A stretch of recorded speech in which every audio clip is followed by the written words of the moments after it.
On March 14, 2003, veteran charter pilot David Brennan lifted off from Miami Executive Airport at 6:47 a.m., ferrying a wealthy businessman to Naples on what should have been a routine 50-minute flight across southern Florida.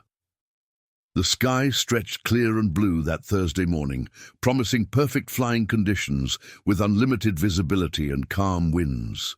David, 42 years old, with over 8,000 flight hours logged in his career, had made this exact journey hundreds of times in his well-maintained Cessna 206.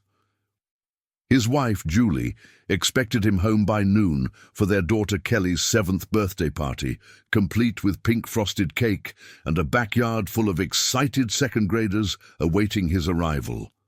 David never arrived in Naples. He never came home for the party. He never walked through his front door again. If you're finding this story compelling, please subscribe to our channel and let us know in the comments where you're watching from. Your support helps us bring more true mysteries to light. By 2 p.m. that afternoon, when David failed to return Julie's increasingly frantic phone calls and text messages, she contacted Miami Executive Airport directly, her hands shaking as she dialed. Flight controllers confirmed the Cessna had departed on schedule that morning, but never reached its destination airport in Naples. The aircraft had simply vanished somewhere over the vast wilderness of the Florida Everglades. The Federal Aviation Administration launched an immediate search and rescue operation, deploying multiple Coast Guard helicopters, Civil Air Patrol volunteers, and local law enforcement aircraft across the potential flight path. The vast expanse of the Everglades stretched below the searchers, 2 million acres of sawgrass marshes, cypress swamps, mangrove forests, and tangled waterways where a small aircraft could disappear without leaving any trace visible from the air. For 3 agonizing days and nights, professional searchers combed the area while finding absolutely nothing. Julie stood in her driveway each evening at sunset, scanning the darkening sky as if willing her husband's plane to materialize on the horizon, her eyes red from crying and sleeplessness. Their daughter Kelly refused to blow out her birthday candles that Thursday, insisting through tears that they had to wait for Daddy to come home first. The pink frosted cake sat untouched on the kitchen counter for 2 days before Julie's sister Patricia quietly threw it away. Friends and family members gathered at the Brennan home in shifts, speaking in hushed tones while Julie clutched David's worn leather flight jacket to her chest, breathing in his familiar scent of aviation fuel and aftershave, her face hollow with sleeplessness and mounting dread. On the 4th day of searching, Monday morning, March 18th, an experienced airboat operator named Raymond Torres spotted debris floating in a remote slough approximately 30 miles northwest of Tamiami Trail, deep in one of the most inaccessible sections of the Everglades National Park. He immediately radioed the Coast Guard station with coordinates. Within 2 hours, recovery teams arrived at the location and confirmed everyone's worst fears.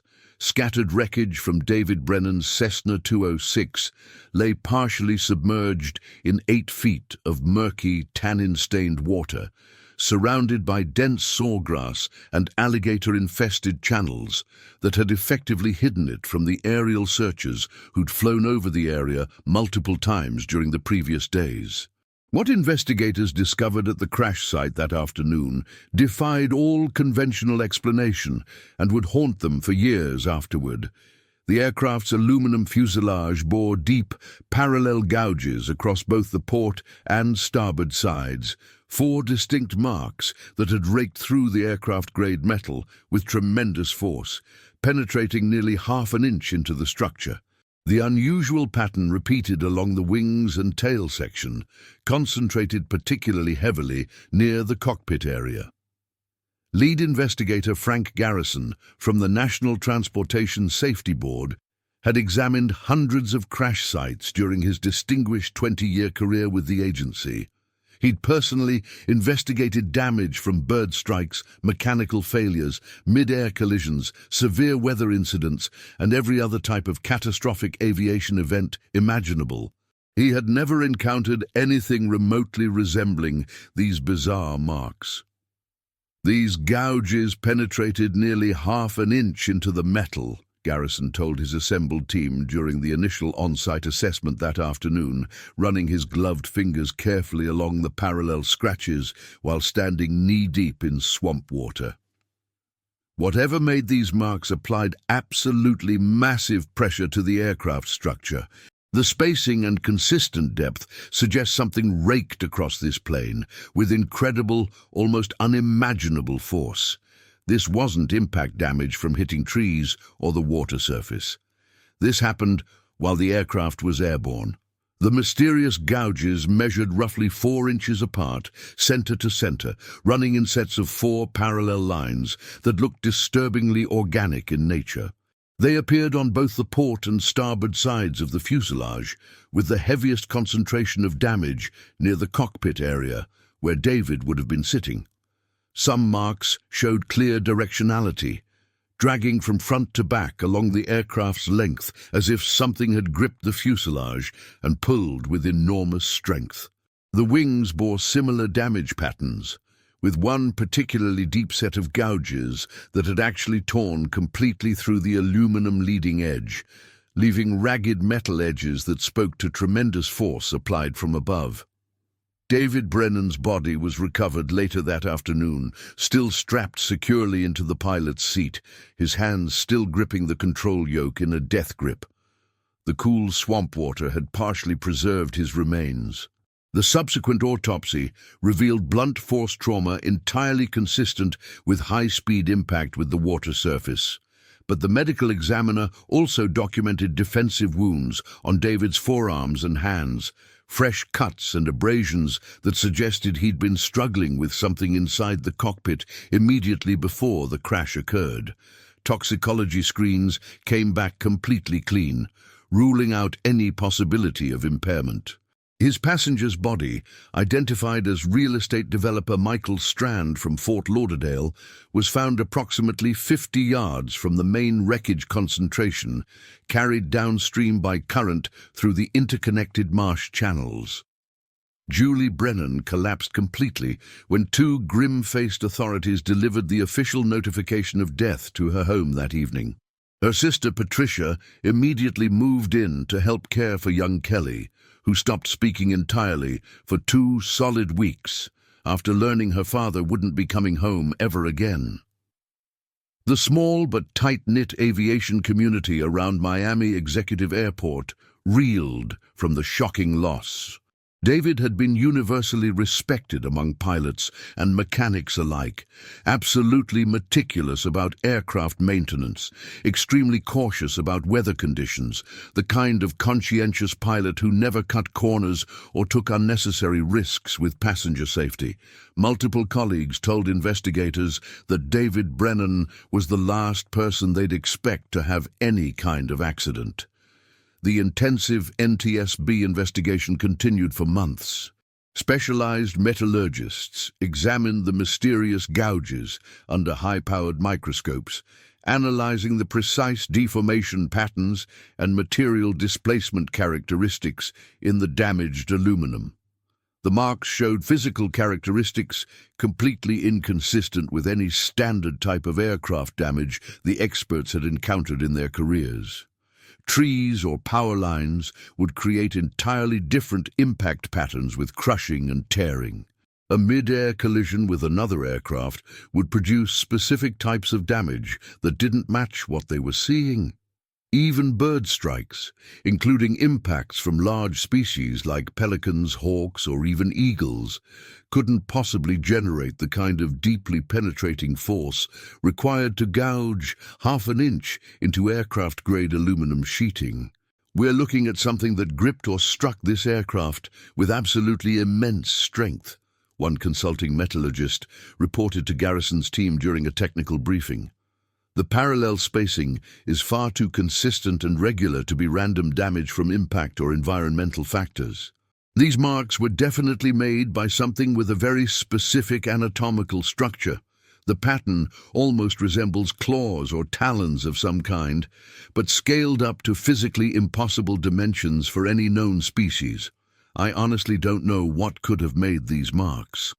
Detailed weather data from the morning of March 14th showed absolutely no storms, no unusual atmospheric conditions, no turbulence reports anywhere along David's intended flight path between Miami and Naples.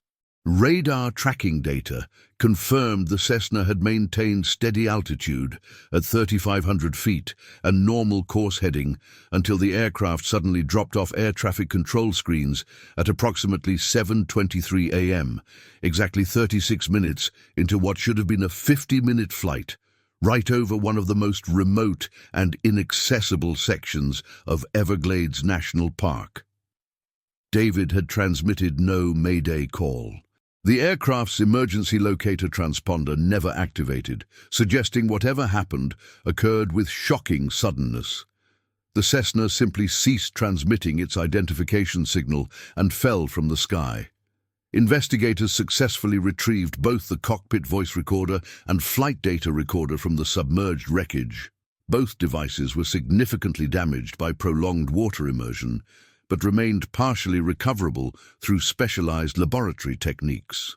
The audio recording revealed completely normal cockpit sounds and routine communication for the first 35 minutes of the flight.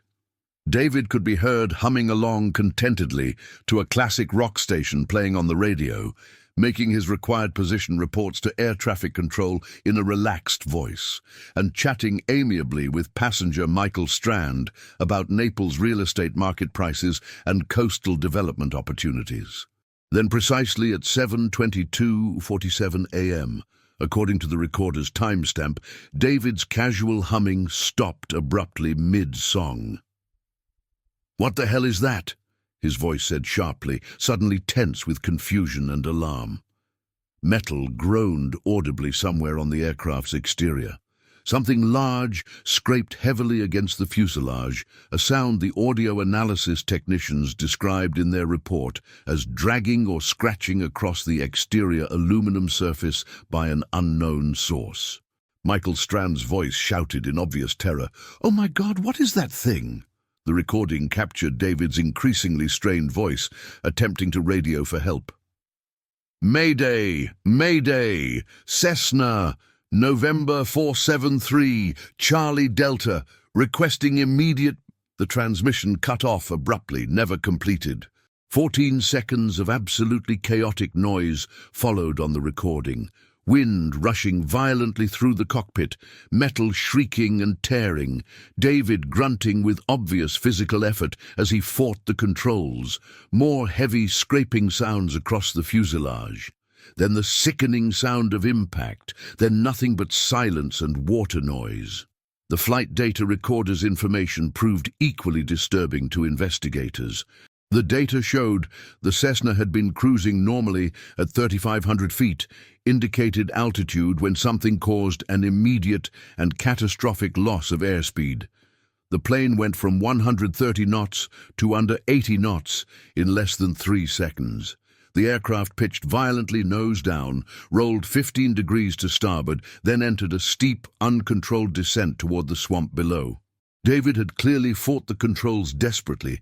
The data showed rapid, almost frantic adjustments to elevator and aileron positions, but the aircraft continued dropping at an accelerating rate, despite his efforts until final impact with the water surface at an estimated 120 knots. He was fighting to recover control right until the end, Frank Garrison said quietly during a painful briefing with Julie and her assembled family members at NTSB offices in Miami. "Your husband fought with everything he had to save that aircraft and his passenger.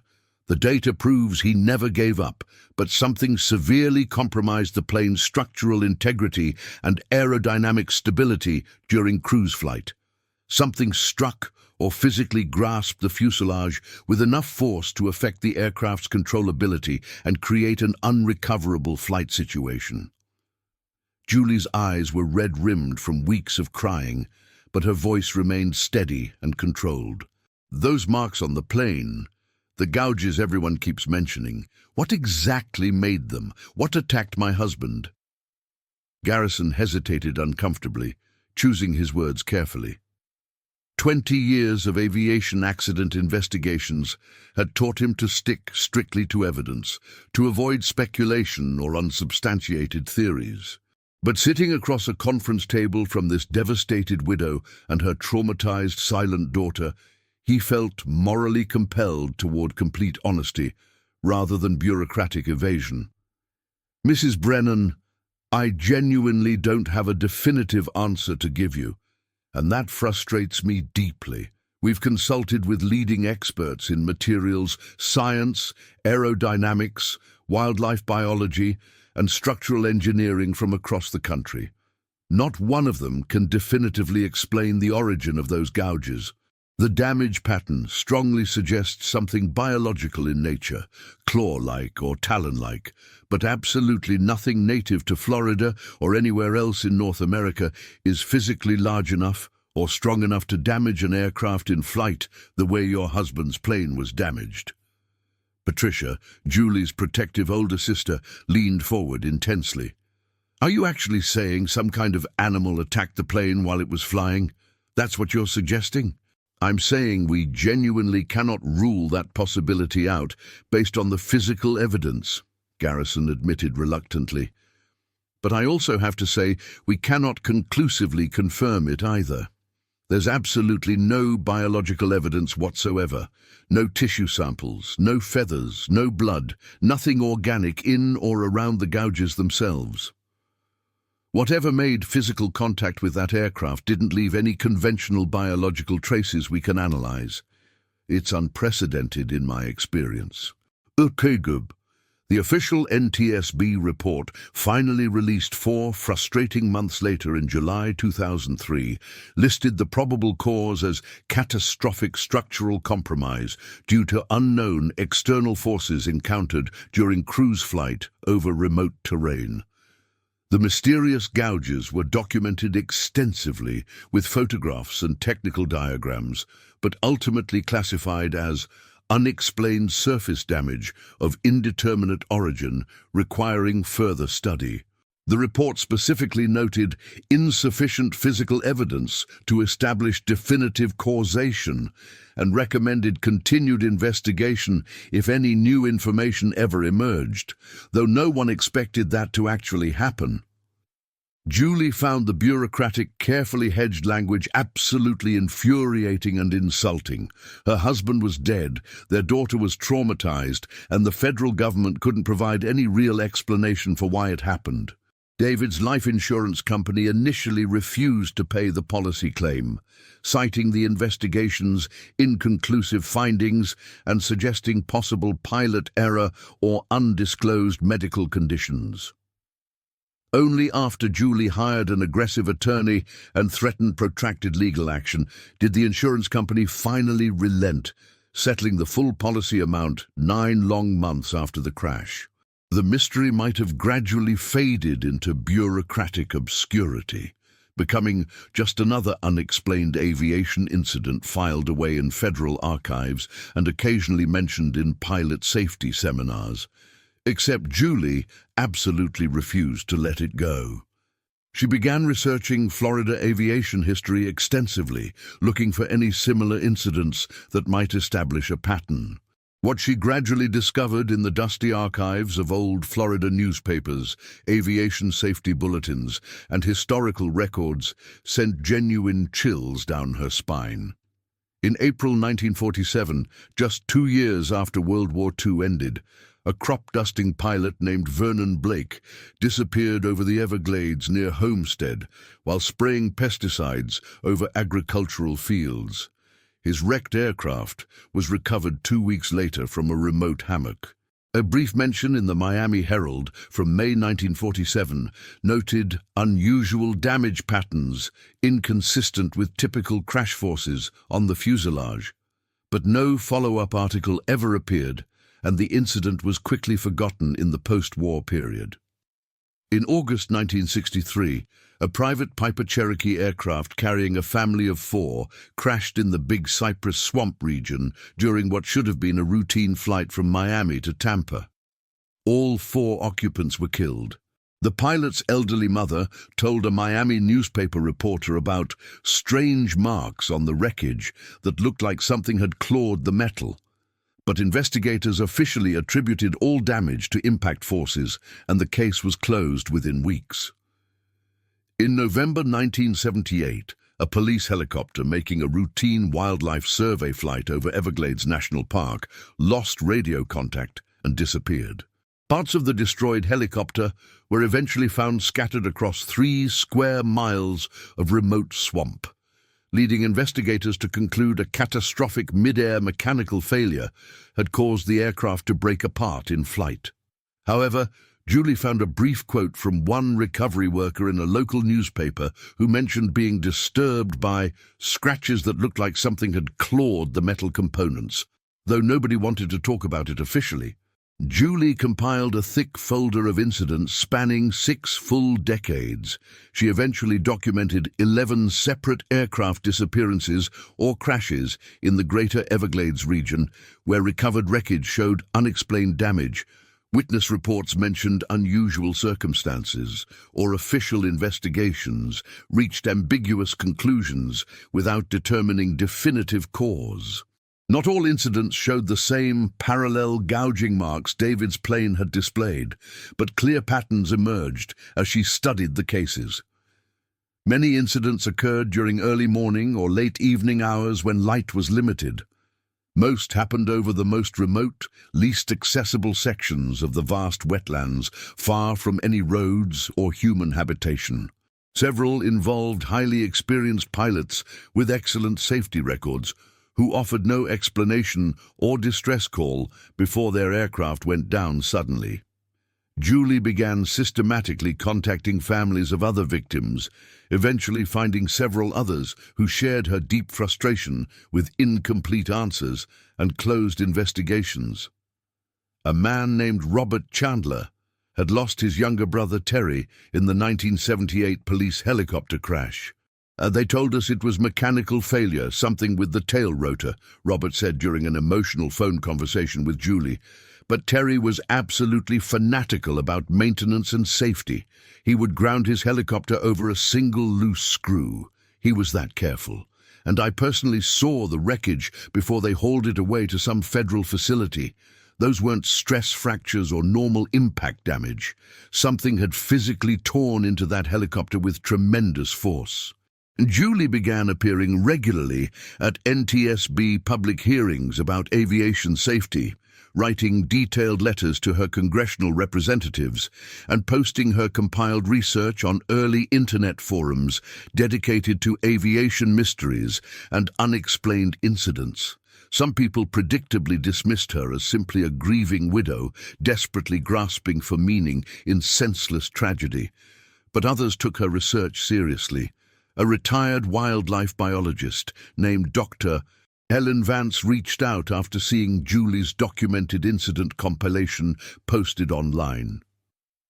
I worked as a field researcher in the Everglades ecosystem for 30 years before I retired, Dr. Vance wrote in a thoughtful email to Julie.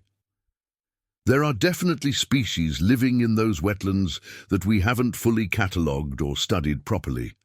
Migration patterns we don't completely understand.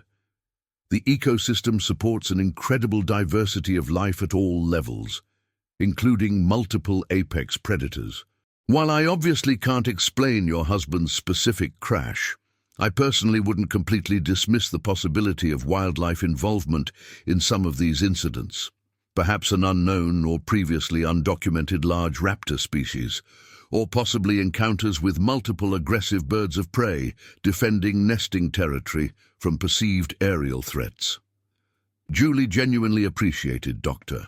Vance's willingness to consider unconventional explanations rather than dismissing everything as impossible, but even the experienced biologist had to admit that no currently known bird species could possibly create the kind of structural damage David's aircraft had sustained.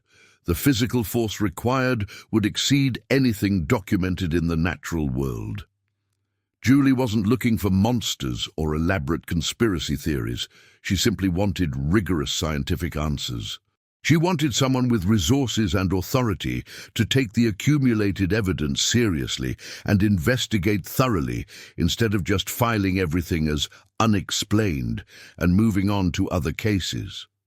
Kelly, now 8 years old, slowly emerged from her initial grief-stricken silence over many difficult months.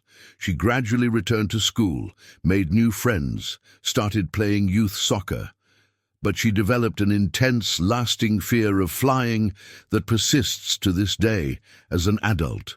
She absolutely refused to board any aircraft for any reason, even turning down an exciting high school educational trip to Washington, D.C., because it required air travel. When asked about her father, she spoke matter-of-factly without emotion. "Something in the sky took him away from us." 2 years after David's death, in spring 2005, Julie received a completely unexpected visitor. A woman named Linda Kozloff appeared at her front door one Saturday morning, nervously clutching a worn manila folder. "My husband Victor disappeared in the Everglades back in 1989, Linda said in a quiet voice, her slight accent revealing Eastern European origins. "He was a commercial fisherman, checking his stone crab traps in his boat near the 10,000 Islands. The Coast Guard found his boat 2 days later, just floating empty. The outboard motor had been ripped completely off the transom, not unscrewed or broken loose from vibration, but the mounting bolts were sheared clean through. Victor's body was never recovered despite extensive searching." Linda showed Julie photographs of Victor's damaged boat that the Coast Guard had taken. Deep, parallel gouges scored the fiberglass hull in sets of 4 lines, 4 marks, spaced roughly 4 inches apart. The exact same pattern as the marks on David's airplane.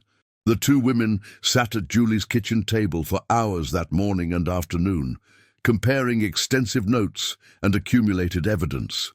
Linda had compiled her own collection of incidents over the years.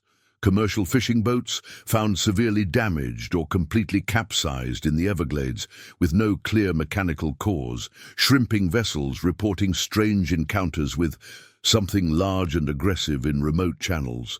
An airboat tour operator who'd vanished without trace in 1995 with his craft eventually recovered, showing the aluminum hull mysteriously torn open.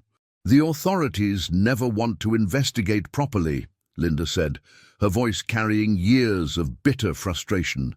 "It's too difficult, too strange, too far outside normal experience. Much easier for them to say accident or equipment failure and close the file quickly. But our families deserve real answers and proper investigations." Julie agreed completely. Together they decided to pool resources and fund their own private investigation. Julie used a substantial portion of David's life insurance settlement to hire a private investigator named Carl Dennison, a former homicide detective who'd worked complex cases throughout South Florida for 2 decades before retiring. Carl was understandably skeptical at first. He'd personally seen his share of conspiracy theories and wild goose chases during his long career. But when Julie and Linda presented their carefully compiled evidence showing clear patterns across decades, even the hardened former detective had to admit something unusual was occurring. "I'll look into this seriously," Carl finally agreed. "No promises about what I'll find, but I'll see what's actually out there." Carl began his investigation by systematically interviewing long-time Everglades residents, experienced fishing guides who'd worked the waters for decades, park rangers with years of field experience, and Miccosukee tribal members whose families had lived in the region for countless generations. What he consistently heard during these interviews genuinely surprised him. Multiple people independently described unsettling encounters with something big and dangerous in the wetlands, particularly in the most isolated areas far from any tourist access. A fishing guide named Bobby McIntyre recounted a terrifying incident from July 1998 when something had violently attacked his airboat at dusk while he was returning from checking lines. "It came from above, diving down," Bobby told Carl, still visibly shaken years later. "Hit the boat so hard, it nearly capsized us. Left these deep gouges in the aluminum hull before I managed to gun the engine and get out of there. I never went back to that area again. I reported it to Fish and Wildlife, but they said it was probably just a big gator. But gators don't attack from the air, and they don't leave marks like that." A veteran park ranger spoke very quietly with Carl about official incident reports that mysteriously never got properly filed or investigated. Multiple sightings over the years of large aerial shadows that moved against prevailing wind patterns, disturbing sounds heard at night in remote areas that didn't match any known wildlife, equipment damage at backcountry ranger stations that couldn't be explained by normal animals. "We're told not to talk about this stuff," the ranger admitted. "It scares tourists and creates problems with management. But those of us who work out there regularly know something's in the deep swamps, something we don't have a name for." A Miccosukee elder named James Osceola sat with Carl for an entire afternoon at his home on tribal lands, sharing traditional knowledge passed down through many generations. "Our people have old stories," James said carefully, measuring his words. "Stories about guardians of the wetlands, creatures that protect the deepest places where humans shouldn't venture. These stories go back many centuries, long before European settlers ever arrived in Florida. We call them the wind talons in our language. Some people say they're spirits, others say they're actual animals, depending on who tells the story. According to our traditions, they live in the most remote hammocks and cypress domes, places where the water is darkest and the land rarely sees direct sunlight. The stories say they're much larger than any bird you know, and they absolutely don't tolerate intrusions into their protected territory." Carl asked James directly if he personally believed these traditional stories should be taken literally. The old man smiled knowingly. "I believe the Everglades holds many secrets that science hasn't discovered. I believe there are remote places in those swamps where apex predators we've never properly studied still hunt and breed. Whether they're birds, reptiles, or something else entirely, I honestly can't say with certainty. But I've seen disturbing things in my 73 years of living here that conventional science hasn't explained or even acknowledged. And I've learned to deeply respect the warnings our ancestors gave us about venturing too deep into certain forbidden areas." Carl compiled all his findings into a detailed investigative report for Julie and Linda. While he couldn't provide absolute proof of what had caused the various incidents, he documented a clear pattern of encounters and unexplained events stretching back over a century. Longtime Everglades residents had consistently spoken of dangerous areas to avoid, mysterious disappearances that were never properly solved, and wildlife behavior that defied normal patterns. The distinctive parallel gouging marks appeared in documented incidents dating back to at least the 1920s, always concentrated in the most remote sections of the wetlands. "Here's my professional assessment," Carl told the two women during a meeting at his office to present findings. "Something dangerous lives in the deep Everglades, something large, highly territorial, and potentially lethal to humans. Whether it's a genuinely undiscovered species, a remnant population of something scientists thought went extinct, or just an unusually aggressive known predator behaving in unexpected ways, I honestly can't tell you definitively. But the accumulated evidence strongly suggests David and Victor both encountered it. So did numerous others over many decades. And because these encounters consistently happen in such remote areas with no witnesses and minimal recovered evidence, official investigations stall out and get closed. It's much easier for authorities to classify these incidents as mechanical failures or pilot error than to admit there might be something living in the Everglades that we don't understand and can't control." Julie felt genuinely vindicated by Carl's findings, but also deeply frustrated. She now had substantial evidence, multiple witness accounts, documented patterns spanning decades, yet still no official acknowledgement that her husband's death warranted deeper investigation or resource allocation. She systematically wrote to environmental organizations, cryptozoology researchers, investigative journalists, and academic institutions. Most completely ignored her letters and emails. A few responded politely but firmly declined to pursue the story, citing lack of hard physical evidence or expressing reluctance to promote sensational theories that might damage professional credibility. Then, in late October 2005, Hurricane Wilma devastated South Florida as a powerful Category 3 storm.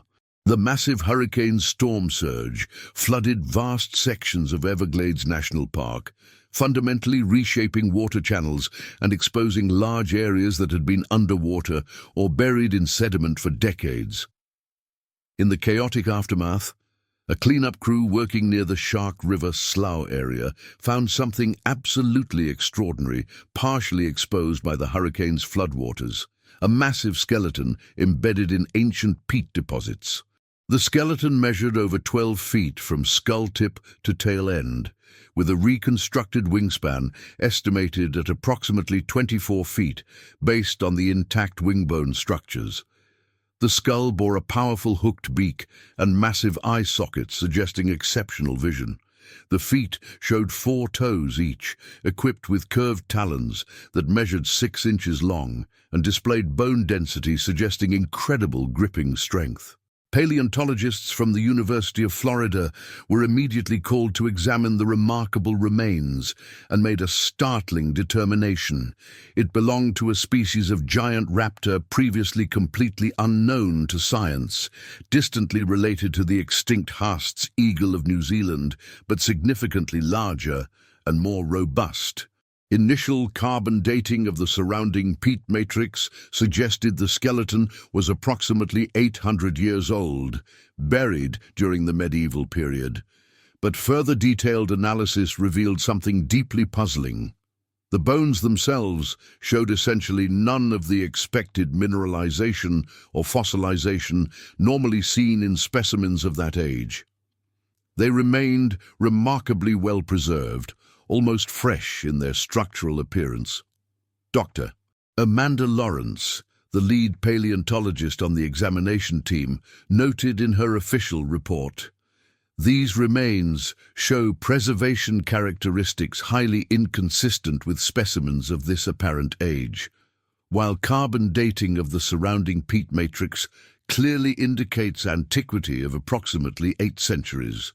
The bone structure itself suggests much more recent death, possibly within the last century, rather than 8 centuries ago. This discrepancy requires further investigation." Indeed, the discovery made significant headlines in scientific journals and paleontology publications, but barely registered in mainstream news media, quickly buried beneath extensive coverage of hurricane recovery efforts and rebuilding. Julie, however, saw the reports online and immediately contacted Dr. Lawrence directly. She sent comprehensive photographs of David's airplane wreckage showing the mysterious parallel gouging marks.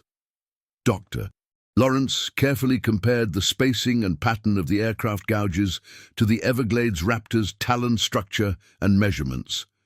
The match was extraordinarily precise. The 4 parallel marks aligned perfectly with the 4-toed foot structure. The spacing was identical.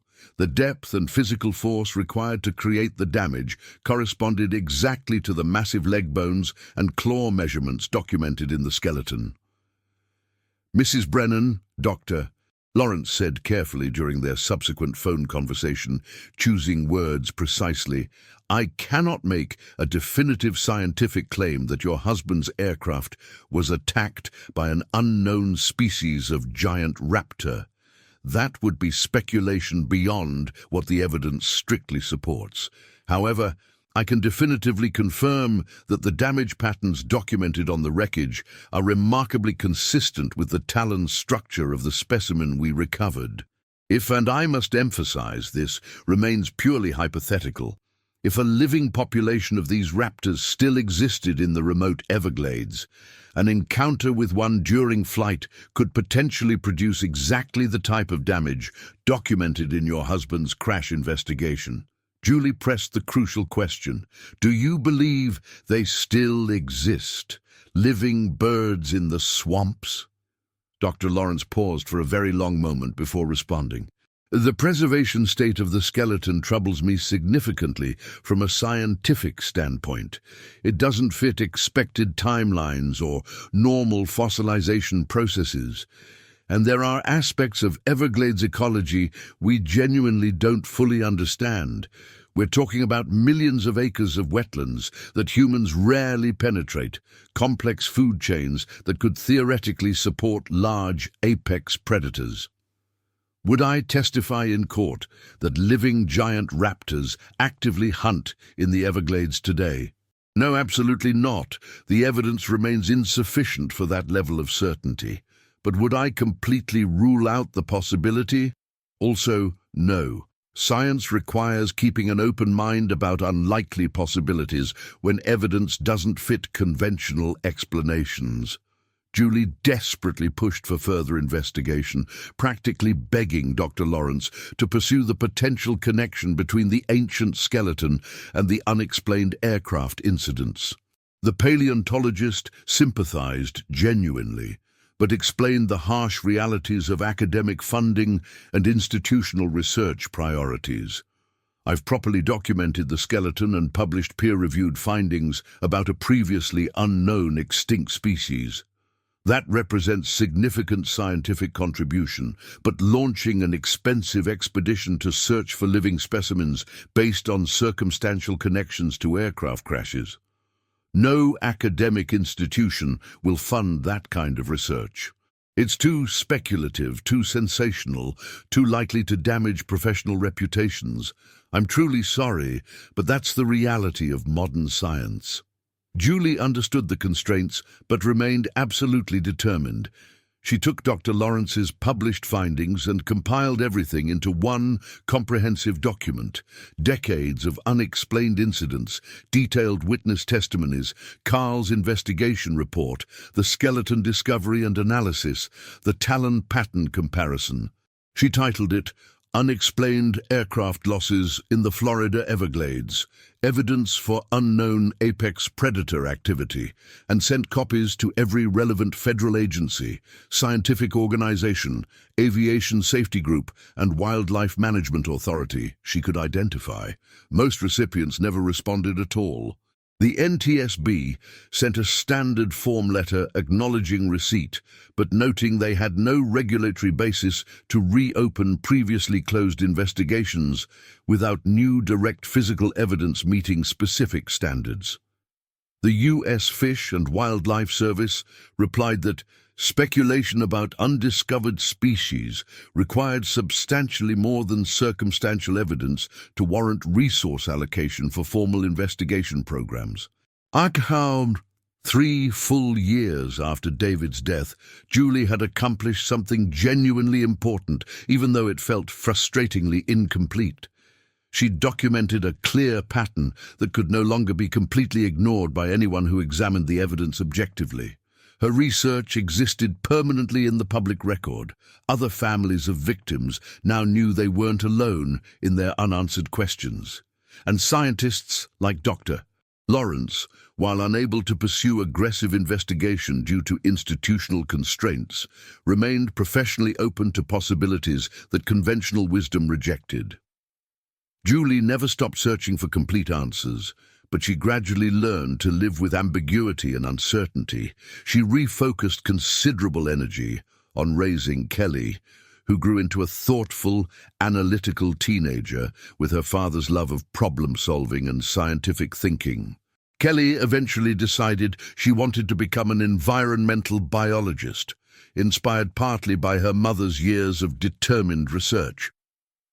If there really are mysteries in the Everglades, Kelly told Julie during a college application discussion. Maybe I can help solve them properly someday with real scientific methods.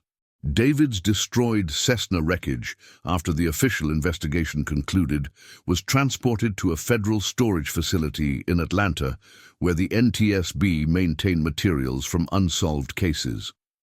The gouged sections of fuselage remained carefully preserved in climate-controlled storage, still clearly showing those 4 parallel marks that had puzzled investigators. Occasionally, over subsequent years, researchers requested special access to examine the wreckage, hoping new analytical techniques might reveal additional information. None ever did. The Everglades continued their ancient rhythms, completely indifferent to human questions and concerns. Commercial fishermen still disappeared occasionally in remote areas. Small aircraft still went down in inaccessible sections with unclear causes. Park rangers still heard disturbing sounds at night they couldn't explain or officially report. And in the deepest cypress domes and most isolated hammocks, where sawgrass stretched endlessly to the horizon and alligators basked in murky water, perhaps something still hunted, something that had survived in these wetlands for countless centuries, hidden effectively by the sheer vastness of the landscape and the persistent reluctance of humans to believe in what they couldn't easily explain or control. Julie faithfully visits David's grave every single year on March 14th, bringing fresh flowers and sitting quietly beside the headstone. She tells him about Kelly's academic accomplishments, about the research that continues slowly through scattered academic channels, about the Everglades raptor skeleton now prominently displayed at the Florida Museum of Natural History, with a plaque mentioning the ongoing mystery of possible living populations. She tells him honestly that she still doesn't have all the answers despite years of effort, but she absolutely hasn't given up looking. And sometimes, usually at dawn or dusk, when golden light slants dramatically across the wetlands creating long shadows, Julie drives out to the edge of Everglades National Park. She parks at remote observation points and watches the sky above those vast swamps intently, scanning for shadows that move against prevailing wind patterns, for silhouettes that seem impossibly large for known species. She never sees anything absolutely definitive, mostly just normal wildlife, the herons and hawks and vultures and eagles that naturally belong there. But once, just once, on a misty morning when fog hung thick over the sawgrass and the air held that peculiar heavy stillness that precedes sunrise, Julie saw something that made her breath catch sharply. A shape passed overhead, moving fast, enormous and purposeful, its wingspan briefly blotting out stars that still lingered faintly in the western sky. It moved with clear intention, heading deep into the wetlands toward areas where morning light hadn't yet penetrated. Far too large for any bird she knew, far too fast and maneuverable for any aircraft.